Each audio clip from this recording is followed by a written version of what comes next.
All right, well, welcome everybody. My name is Alexander Pade. I'm a music producer, songwriter, singer, and DJ. Why don't you introduce yourself? My name is Richard Fraioli. I'm a Boston-based DJ producer, and I'm Laidback Luke's #1 fan. And of course, the man himself. Round of applause for Laidback Luke, guys. Well, Richard is not lying. I've seen him on many parties, like during my Miami Winter Music Conference, and he'll come in like full Laidback Luke gear. Like, I don't even sell like gear, and he just appears. Mix-match stuff. Mix-match stuff, and you know, it's amazing. And to walk around here, and everyone knows you. I never realized how much of like a local fame you have. Local legend. Yeah. This is the first I'm hearing of that, so. It's quite impressive. Yeah, so I'm happy you guys are here. I'm happy to see you guys are hungry for information, and I have a ton of information to share with you. I've been producing since 1992, so 25 years. Been DJing professionally over 20 years now. Yeah, I'm really old. And so the thing I do and the thing I stand for mostly nowadays is to share my knowledge. And whenever I hear, you know, producers and shout out to Berkeley to actually like having like a DJ and producer kind of thing going on, it's so impressive. But whenever I see that, you know, I was one of those. I was one that had like big dreams, and I was somehow ready to run uphill to reach my dreams, and with everyone shouting at me, like my parents, like, oh, you can't do this, and you know, why are you sticking your time into this? And I must very honestly say it's been a long road to success. And even now, even if after you reach a certain level, you always need to like keep on going at it at a certain level, which is often misinterpreted. So, and sorry for my accent. Sometimes I'm from the Netherlands, where you know a bunch of the EDM DJs are from. So very similar to that. But so, for instance, in 2003, I had my big break, and in the Netherlands I scored a #1 hit, making the theme song for a very famous festival there, and my track came into the national top 40 at #1, even above Justin Bieber at the time. And I was so amazed with this. This was actually my dream come true. Like, everyone knew me on the streets. I thought I'd made it. And for like a year, I was just chilling, man. I was like, yeah, I made it. So I hung out with like fellow DJs and, you know, talked a lot of shit, hung out, got drunk and whatever. 2004 came, and I had no bookings anymore. And no one wanted my remixes anymore. No one was buying my tracks. And I was like, I called my manager. I was like, what happened, you know? I thought I was there, and I thought I was so popular. And she's like, well, you've just been sitting on your ass the whole year. What do you expect? And that was really one of the bigger wake-up calls I had. And that's something that keeps me ignited and passionate for what I do. But I've had many times, and then to just relate to like the up-and-coming artists right here, is that, you know, somehow in your brain, you keep on telling yourself every morning you wake up, you're like, am I gonna make it? You know, is this like really gonna happen for me? And shouldn't I just go and work at a bank, or you know, or wherever? And the thing is, it's all you. It's all you. If you want this, you can totally do it. But you have to take this career and dream by the balls and own it. And there's gonna be people that are gonna kick you in the face and say, you know, see, you didn't make it, or see, you can't do this. And every time you get up, you just keep on doing it. And it's the most cheesy story in the world, but that's definitely how it went for me as well. In my career, I had about 7 times that I wanted to give up on this DJ and producer dream. And you know what, at a certain point I just realized, if I am going to give up on my dream, it's done.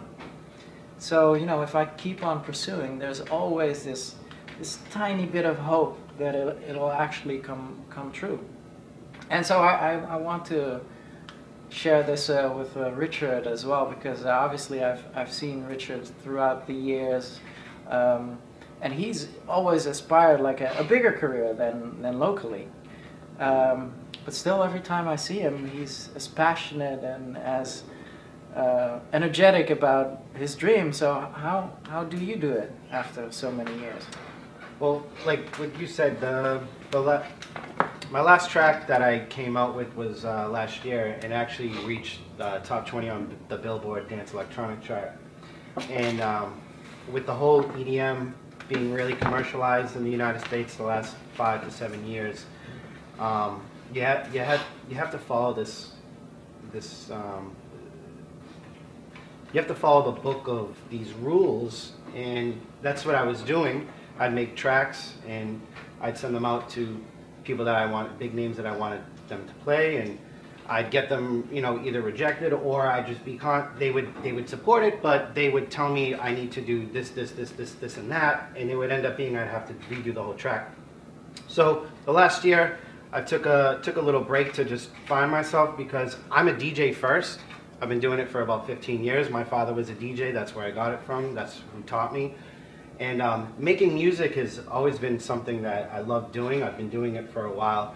But recently I've just been trying to find myself, and I just want to, when I go in the studio, I just want to make music. I don't want to make a track and say, ooh, I could see XYZ playing it, or, you know, I could see some big name playing it and it might be a pop hit, I mean a, you know, popular hit, whatever. I've just been doing me, and like Luke said, just people will tell you, no, you can't do this, but you gotta just constantly remind yourself, like, this is what you want to do. You can't just wake up and say, I want to quit. And I don't want to quit. Production wise, I'll always be a DJ first. But lately I've been feeling myself and creating things. I'm really into soul and jazz and R&B, and I've realized when I go to make a house track, you know, a traditional electro 128 beats per minute track, I always end up slowing the tempo down to maybe like 95, 100, 115, and I end up, you know, bringing in neo soul chords, and I just constantly keep going back to like soul music and R&B, and lately that's what I've been enjoying myself making. And I'll still make house music, whatever subgenre you want to call 115 now, but I'll always love tribal and Afro house. That's my big thing, and that's when I first got into DJing. I went to Miami Music Week in 2003, went to my first club at the age of 15, and I was introduced to that music, which was tribal and stuff, and that's what it's just Latin and soul music that just comes from the heart. So I have a question. I have a question. Yeah. So you say, you know, producing whatever, that's great, but I'll always be a DJ. Mm-hmm. So, but this means you probably do like really small shows as well, yes. And like yes. you just really DJ for the love of playing music in front of people, right? Every show, and once a month I do. You know, I've been playing at Ultra Music Festival the last 12 years, but then I'll come back home and I'll play a college dive bar, and people ask me why, and because I like playing music. I love playing for the crowd. You hear that from everybody, but with me, it could be 5 people. It could be 5,000, like you said last time. I love being in control and creating a vibe, and I love DJing. So I really want you guys to hear this, because the misconception with EDM came where, you know, you'd probably be sitting watching a stream on YouTube and thinking, you know, oh, like 50,000 people with the fireworks, and you know, that's my dream and I want that. And I see these DJs on Instagram like hopping into private jets all slow motion and like, you know, living the dream. And so a lot of people get into this with a misconception. You know, they want to be a rock star first instead of actually like knowing the art or celebrating the art. And within Richard's struggle is the struggle of being an artist versus like being a marketing tool or a product. So with me, I used to very much be like a very underground type of artist. So back in the end of the 90s, mid 90s even, I was a techno DJ. And this is why I'm here in Boston right now to play a techno set. I'm going back to my roots. But I was super underground. I was like, oh, my music doesn't need to become big or famous and that sort of thing. I was purely an artist. But there's a danger with that, because if you're only into your sort of thing, then you limit yourself to that kind of niche. And so within my career, I've always been 50-50 on that. Actually, kind of like how I play my DJ sets as well. So when I play my sets, I'll adapt to the crowd for 50%, and then for the other 50%, I'll try and treat them to like what I'm into or the new things I'm hearing. But there's one golden rule: I'll never play a track that I really don't like. So are there any believers in this room right here? So I am not a believer. So I will never ever play anything with his vocal on there. So, and Adele, hello, I hate that song. I can't stand that song. So I would never play any mashup. Or some kid sent me a mashup the other day of Taylor Swift. Anyone? Taylor Swift. Okay, thank goodness. Just kidding. Oh. No, but he sent me a Taylor Swift mashup, and apparently it was her biggest hit or newer hit. And I was like, dude, I love the drop, but I can't play Taylor Swift. I don't care what anyone wants or thinks. So it's to remain that artist, it's really important to have those type of rules. But then again, you know, if you want to become big or aim high or remain big, then you'll need to see what's going on and look at what the trends are. And what I often advise young talents, for instance, back in the day I mentored Deodo. And Deodo was obsessed by Sidney Samson and Afrojack. And every track he sent to me as a demo was a copy of Sidney Samson and Afrojack. So I stopped him one day and I said, dude, your productions sound amazing, but we already have those guys. Like, what are you making this music for? And so I told him, and I said to multiple talents, this is my rule right here. So you can make the Afrojack and Sidney Samson music, but picture yourself 3 years in the future. How would their music sound 3 years in the future? And so he started doing that, and bam, Deodo was there. And so, yeah, that's like a really easy life hack to stand out, but to still like be, like, you know, because DJs will still understand and still be able to play your track, and even the crowd will be like, we kind of sort of know this, and we're into this, but we've never heard it before. Do you guys have any questions, by the way? Yeah, do you maintain an open channel of just having people send you music, or? Yeah, I do. So I make weekly vlogs on YouTube right now, and within those vlogs, every couple of months I do an open Twitter demo session, it's called, and people can just like send their demos on Twitter, and I'll review them on video. And it's the reviewing of demos is something that I've been doing, yeah, for over a decade now. I actually love like helping new talent like improve their skills. And so funny, I was reading the comments on that particular video this afternoon even, and they said, oh, Luke is such a nice person, like even if the track sucks, he'll say something nice about it. And I think that's really important to keep people motivated. You know, it's easy to say, ah, you suck and quit making music, but you don't want that. You want people to grow and to be motivated. Where was your motivation when you started, and how's that changed since you started? Yeah, so when I started back in Europe, there were no superstar DJs. Like this was in the beginning of the 90s, and you can really make music off of DJing or producing. I purely started because I came out of a musical family. Both sides of the family we have like really good musicians in there. My brother is a drummer in a punk band, for instance, and he can like drum with all his limbs at like 180 BPM. And we used to have like a video game where to defeat the end boss, you needed to do this on the keyboard, and you needed to do it for like 5 minutes. And after a minute, I always went like, and then my family started laughing at me. So I was the one guy in the family that sucked. And you know, I could play a little bit of piano, a little bit of guitar, but like as a live musician, nowhere near the family. So when I found out I was able to make music with the help of the computer, or like actually like draw your notes, and you know, and I didn't even need to learn the trumpet. I would just like program a trumpet. I was sold. So just the fact that I was all of a sudden able to make music, that sold me on it. And I was like, I just want to fabricate tracks, and I don't care how long it takes. Yeah. I can be a musician now. I think I saw a hand back there. Yeah, I was going back to Julian's question. When you review different demos, do you try to have people stick to one type of genre, or do you review any genre? I do review any genre. So the DNA of producing and the frequencies of sound are always similar. And I have a wide taste of music, so I know a lot about like a wide variety of music.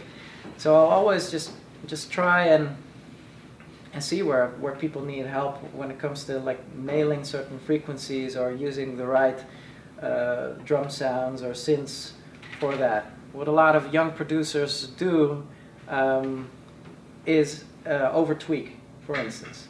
And I was one of those as well. Tweak and tweak and tweak and tweak and EQ and EQ. And I remember sessions where I was EQing a hi-hat for 8 hours one day.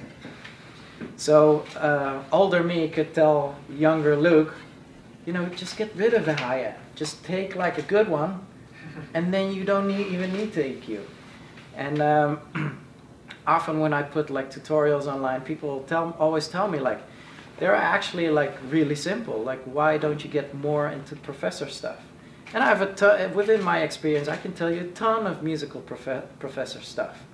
But it all comes down to that meme you sometimes see online where you have these girls at a festival like shouting at the DJ like, oh, I'm gonna leave your stage right now because your 30 hertz bass frequencies, you forgot to cut it off. And no, it doesn't work that way. And so, and I remember sessions as well, so I was tweaking my tracks, and I let my girlfriend hear my track, and she was like, I think it's shit. But I was like, oh, but I spent like 14 hours creating this sound, and it took me 8 hours to get this kick drum right, and can't you understand? And no, people don't understand, and it doesn't matter. You just, you know, at the end, your track just needs to work. If it's not effective, then you could tweak how long you want, but you won't get it to work. Have you ever had an experience where you're working on a track for however many hours and then you throw it away and then the next thing that you make sounds totally dope? Oh yeah, for sure. And actually, my biggest hits were really short sessions. Yeah. It's almost as if they just land. And you know, it's all of a sudden it's there, and it's big, and you know, wow. Because yeah, most of the time with those really long sessions, you just, it's kind of like how is that? Like you have these drag racers where it's like they have is it like a, what is it? Like bulldozers like dragging themselves into like the mud. Like, and the harder you go, the more you drag yourself in the mud, yeah, type of deal. Wasn't B only like 5 channels? Yeah. Yeah, so this track I made with Steve Angelo, which was the predecessor of our cover of Show Me Love, was only 5 channels. And tell you what, so we had the Robin S. organ we took out of my FL Studio, and I exported that to Steve's Logic, and he put it in the track, and I was like, Steve, but wait, there's still like the ticks in the organ, like shouldn't you like put a little fade on the beginning and the end? And he was like, whatever, just leave it. And this is still in the version that we sold and that a ton of DJs played. But the track is so damn effective, like when it's on the floor and it hits and the vibe is instantly there, and it's magic almost. So you've been in the industry for a while, so you've seen kind of the rise of SoundCloud artists and DJs on YouTube and becoming famous through those media. What are your thoughts on kind of copyright and ownership of music? There's a lot of DJs who make their start by remixing songs, stealing vocals or other parts of songs, and putting their own drop and stuff like that, and gain fans through that, and eventually make their own music, get signed to a label, and they can't do all the stealing music stuff anymore. What are your thoughts kind of on a producer's ownership of music and people taking parts or stripping vocals and remixing? Well, that's a really good question. Great question.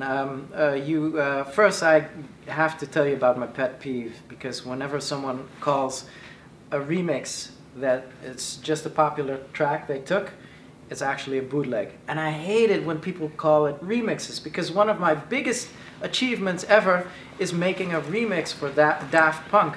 They actually hired me, paid me money, gave me all the stems to call it a remix. And it's on my biography, like it's an official one. And so with all these illegal remixes, people can just say, I've been making music for half a year and I remixed Daft Punk. I was like, what? You gotta be kidding me. That's a bootleg. Okay, so number one, that's a bootleg. So when it comes to bootlegs and the rights for that, they'll just always stick to the original person. So, and this goes for remixes as well. So when it comes to remixes, the artist just, like real remixes, the artist just pays the remixer a fee, and then the remixer can do his thing with it.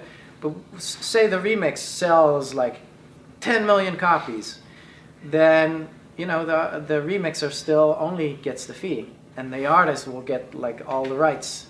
So in terms of rights, it works like that. And when it comes to like new media, new ways to get yourself out there, so obviously SoundCloud has gone a little bit down. There's new ways on Spotify. You have Spotify artists now, and they are very handy with this. So I recently heard like a new way to promote your music on Spotify, which is just like hitting up people that have like the bigger playlists, or even like the mediocre playlists. But there's this follow to follow thing going on, just like you have the artists on or people on Twitter. Hey, I follow you, you follow me. And that sort of thing is going on, and you have these people coming up now who aren't famous, but have a significant amount of followers and playlists, and which is quite incredible. It's a whole new thing. You spoke a lot about how you started, creating, producing, and DJing in some different sphere.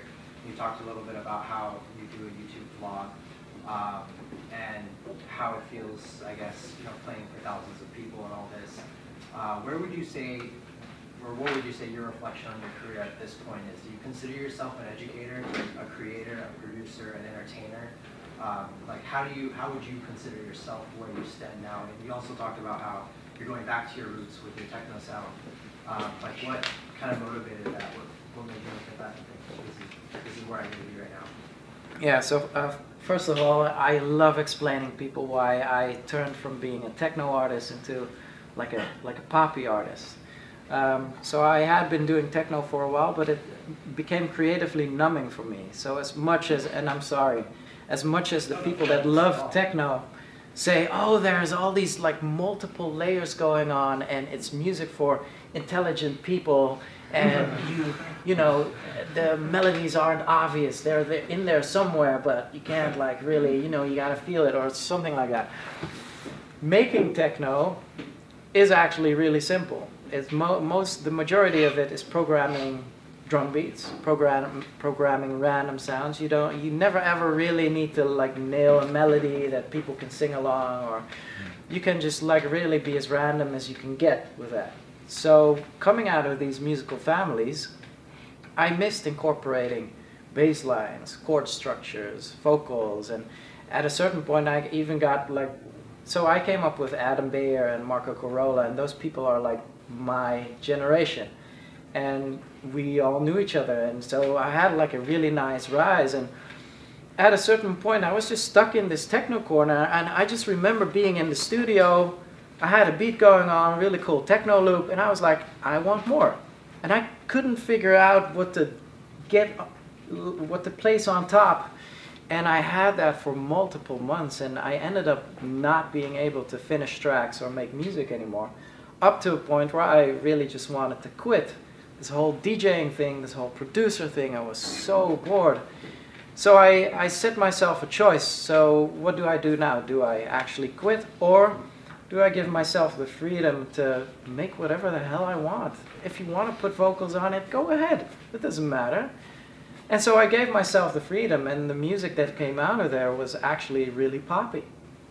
And all of a sudden I landed a record deal with Virgin Records because of my vocals, and my music sounded more and more like Daft Punk all of a sudden. And within that, I was at the forefront of EDM music because I always loved chunky house, like big beats, big fat sounds. And I started combining that with big melodies, and that was like the predecessor of EDM. So that's that. And so where I see myself right now, I've been educating people ever since 2004. So like a Dioro, there's a bunch of really big artists out there who were my students. And I've always done that. And the older I get, the more experience I have, and the more I really love sharing it with people. Mind you, I'm still the artist. But I'm an entrepreneur as well, and I'm very much aware of that. I really want to stay at this level as well. And so all of that really combined. Yeah, that's kind of where I was getting at, where you spoke about how developing a career in this industry really takes a lot of work, and you know, even once you're big, it's not necessarily like you're set. And I think your perspective on like how you integrate the different things that you like about music, how you're sharing as a selector when you DJ, but you're also sharing that knowledge onto, you know, next generation of artists who are able to like create. You're listening to demos and stuff, but at the same time, you're keeping yourself fresh. So like that's so many directions that you have to push like all of your experience in, that like it doesn't stop. It's a career, and I just wanted to hear like your reflection on that and see like how you came to that point. Yeah, no, you hit the nail right on its head. It's absolutely like that. And so Richard, what I think is a cool thing nowadays with that demo session I had recently, a lot of kids are doing themselves now. I'm so happy to not hear like mediocre bass house or another future house imitation. Like a lot of kids are developing their own sounds now, and I think even when you look through the Spotify list, I only recently started listening to like the main stage Spotify playlist and Mint and everything, hoping to be inspired, hoping to hear what like the new sound is, because I want to stay on top. But I was very pleasantly surprised that it's all over the place, and people can make anything. And like A-Track is in there with like G house, with his new thing with Bowers, like a G house kind of thing. Obviously you have like still the trappy things going on, but there's just so much crazy stuff out there. I think as we get older, our like mind slows down, or at least me. And because producers are so young, their minds are, you know, constantly fast paced. And now with the technology, how it makes it so easy to do something that was hard for us, you know, 10 years ago. That's how we're getting all these crazy sounds and these glitches, and they're taking samples, they'll record that and make it into a huge perk, and that's the main lead, and it's insane. I think what's important, and what people will really feel in your music as well, is to have your imprint in there. Sometimes people ask me like, oh, so how do I do that? How do I get my own sound? And I'm like, so just do you. All of us are unique as people. And if you can find that within yourself and put that into your music, you will sound unique. So from the first time that you sit down in front of a computer or a notebook, if you're a songwriter, etc., to that point where you've now found this sound that is yours, you know, what goes into that process? There's a lot of people here who are probably between those 2 points, you know, and I feel like they get a lot from knowing a little bit about that, especially for you and you personally, you know, how did you guys go about that? I mean, and specifically in terms of like, were you emulating people at first and then you moved away from that, or did you just go for you initially? No, I was always emulating like Daft Punk and who else, like The Prodigy, and I'm really old, but yeah, no, that happens. Like that's how you get into it, and that's the fun stuff when you're trying to like be someone, and then at a certain point you can nail it. But then that's just the start of it. Then you gotta find yourself, for sure. And so hands up if it takes you 2 weeks to finish a track. 1 week. Who can finish a track in a day here? Wow, no hands. Are you? Does it take you longer to finish tracks? 3 weeks? Oh boy. 4? Oh guys, 2 weeks is 2 months. super long already.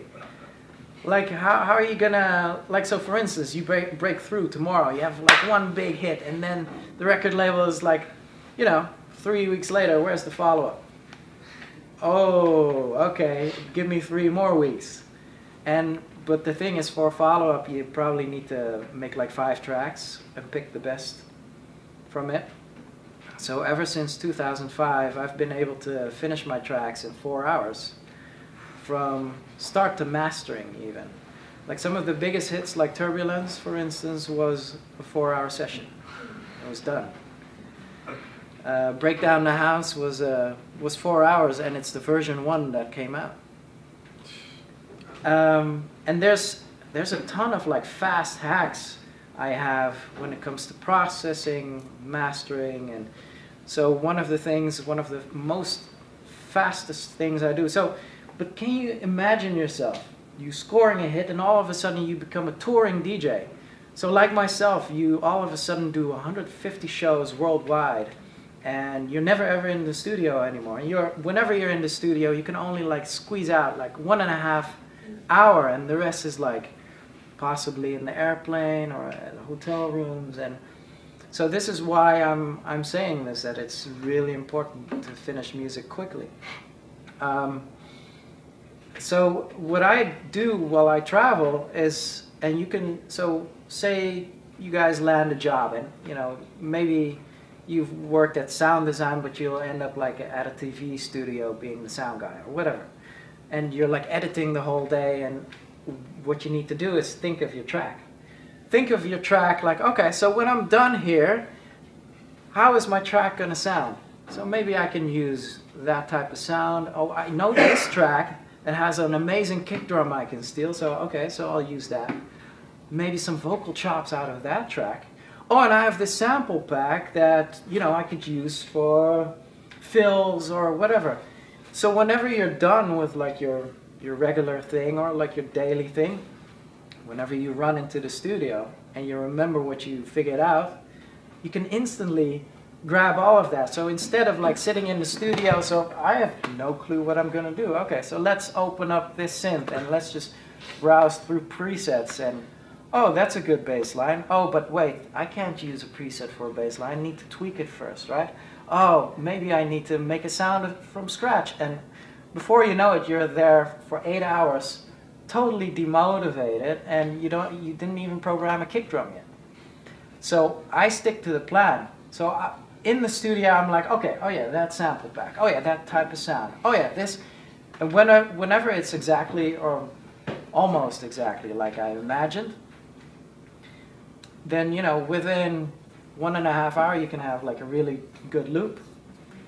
Then I take a break for half an hour, eat something, tweet something, post something on Instagram. When I come back in that half an hour, my ears have reset, and I can instantly in the loop hear, oh, okay, yeah, so my bass line was too loud, or I didn't like that sound, or it needs a little layer, so tweak that. And then after that, it's like 2 hours tops on arranging and mastering, and then it's done. But the most important thing is the thinking concepts as well. So whenever you're going about your day, so you as a singer, maybe you can, you know, okay, so I'm totally uninspired for my new track, and I have no clue where to start.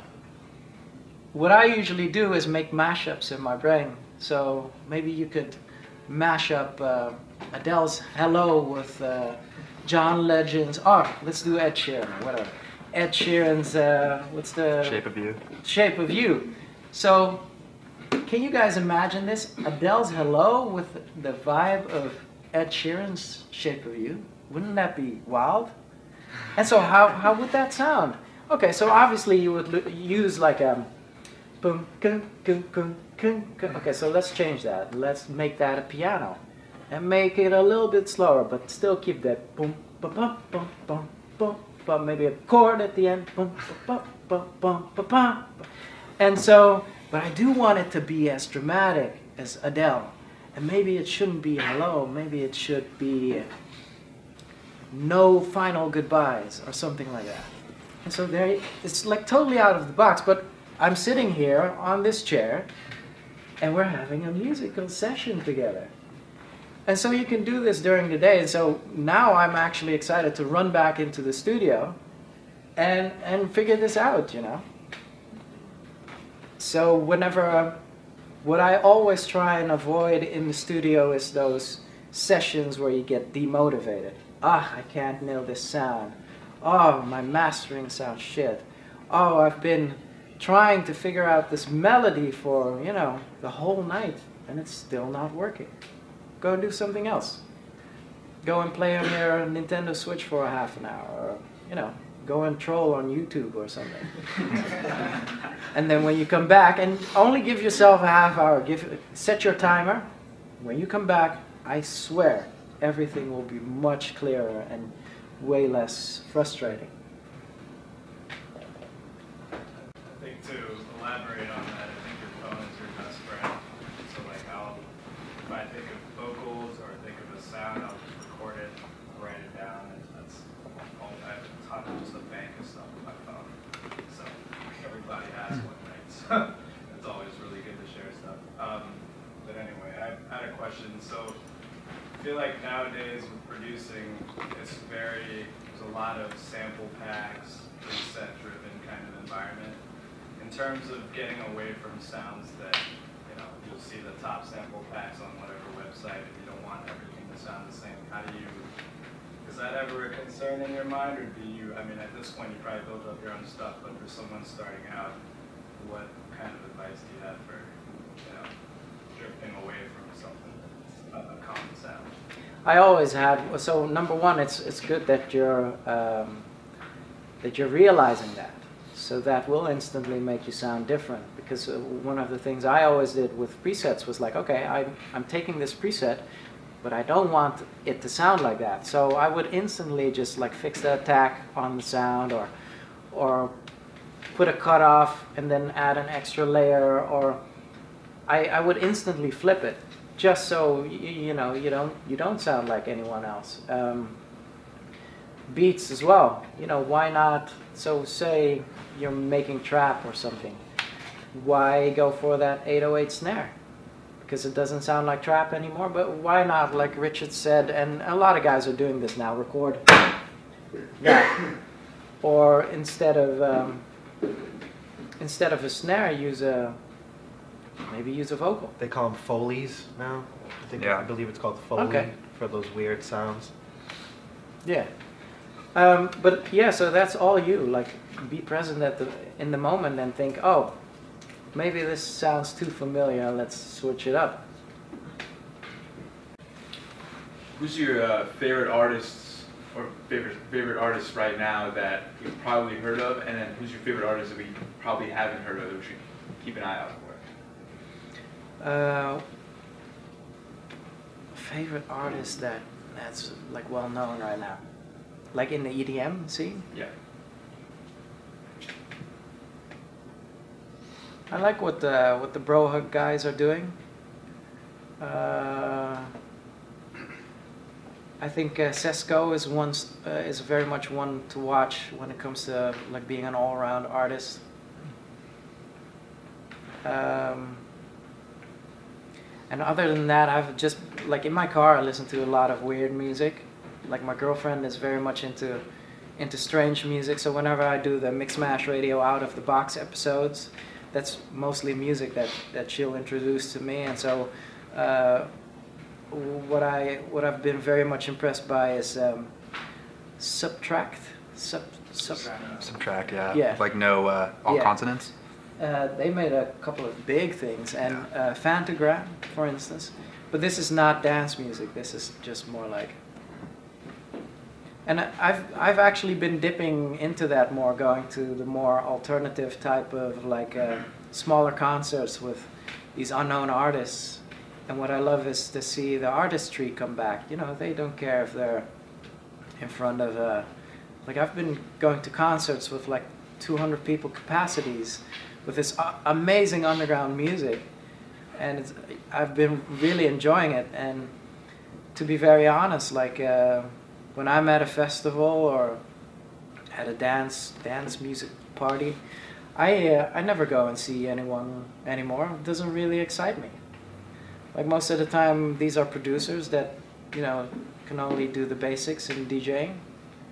And so yeah, so that's where I'm currently at, like really, and I get a ton of like awesome influences from there when it comes to sound design. But what I love is the pure passion for music. An act like Bonobo as well. You know, it's just music for the love of music, and if it gets big, that's great. But it's, you know, it's not set out to take our money or something like that. So I know you're also very passionate about the martial arts, and I was wondering if that has any influence, like the body and movement has influence in the sound that you've developed. Absolutely, because it's very unhealthy being in a studio environment or in a touring environment. So maybe when you're producing, you have like snacks and you go until really late, and you drink a lot of Red Bull, and you sit on your studio chair like for 8 hours in a row, and you stand up and you're like, oh yeah, okay, I'm you know, I'm getting old now or whatever. And yeah, for the body, it's quite horrible to be a producer, but even for a touring DJ as well. DJs on tour only sleep about 4 hours a night. You don't know what time zone you're in, and there's always airport food and airplane food, and so when it starts affecting your body, it starts affecting your mind as well, and your motivation. So with the Kung Fu, it keeps me energized and balanced, and often when and it sounds boring, but often when I play, you know, when I finish my set and I'm out of there, I'm not gonna go to an after party, and I know I shouldn't be saying that in like an environment like this, but in the long run, it's better for your productivity to take up some sports or but even like meditation and just making sure you stay grounded. Now, you've watched technology change in the music industry for over 20 years. For those of us who may not have a studio, or maybe we have minimal stuff, just a microphone, or we're a songwriter, and we have absolutely nothing. You know, do you have advice in terms of progressing forward, you know, and getting to that point where now you are able, from a logistical standpoint, to be making professional quality music? I think that's a very old-fashioned statement, really, or a very old-fashioned mindset. I'm sorry I didn't bring my studio today, because my studio currently is just a laptop. And I'm usually in hotels and in airplanes, and I'm so happy that everything is in the laptop right now. I have these Shure in-ears, which I master my tracks on as well. So it's just a very mobile setup, and I can finish my tracks in bed. I can finish them on the kitchen table, and you know, I don't need a fancy SSL desk to put my laptop on, which happens nowadays anyway. And so yeah, all of that is not needed. What's needed is a a very developed ear, for instance. So, and this comes from like years of tweaking music, where you can recognize, oh, this sounds pro, and this sounds amateur. But when it comes to like, because a common question as well is like, oh, what kind of plugins do you have, or what would you say, like, would be your go-to plugins, or go-to synth? And it doesn't really matter, actually. And a ton of the things I do are like stock Ableton plugins. I never go and dabble into fancy reverbs or fancy compressors or. So for instance, with the SSL thing, I have quite the quotes for that as well. SSL is great if you want to sound like the Beatles. If you want to sound like a 70s rock band, that's fine. But, you know, if you really want to like have your sound like clear or, yeah, you don't need all of that. Yeah. And I do think, you know, it would be quite strange to run a electronic music kick drum through a fancy mixer like that, because it's kind of like, yeah, it's like a shrine, you know, the SSL thing. I do have respect for that, and you don't do that. Like, I make dance music, it's fine, you know, you don't need that. Yeah. Yeah. You know, I've also seen a lot of people, actually some people in this room, develop themselves from a marketing standpoint, and you know, I've personally found that just what you said, that new mindset is probably true for marketing, distribution of music. I mean, to what degree do you think that's true with everything outside of production as well? Marketing is obviously, it's an amazing tool, but what you need to provide within that marketing is the actual product. If you're out there and then your actual product sounds like shit, then you aren't able to utilize the most powerful marketing there is, and that's friends telling friends. Friends getting excited, oh, did you hear that artist? I just randomly came across him on social media, but you gotta listen to him. Tell your mom, tell your family. You know, if the product is nothing, then you won't get that effect. So first and foremost, the product has to be there. It really has to be like mind-blowing and incredible, and then afterwards you can look at the proper marketing to like really make it explode. What would you say your greatest challenge is in your career Right now?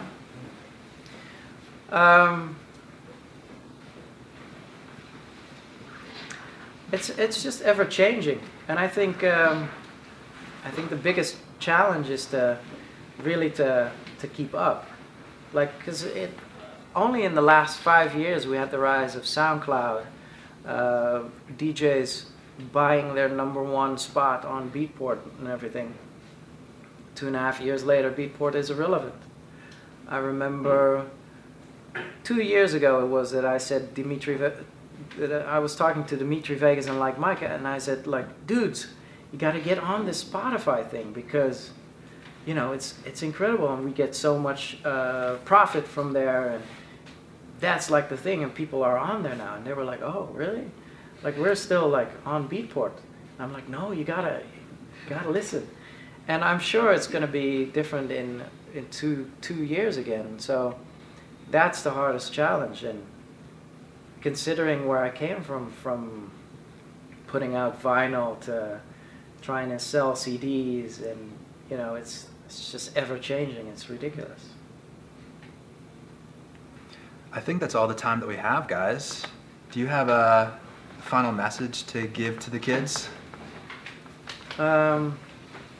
Yeah, well, just stay passionate, stay true to your dream, never ever give up, and I hope each and every one of you will make it and give this world some amazing products and things to enjoy. And good luck to you all. Thank you for coming.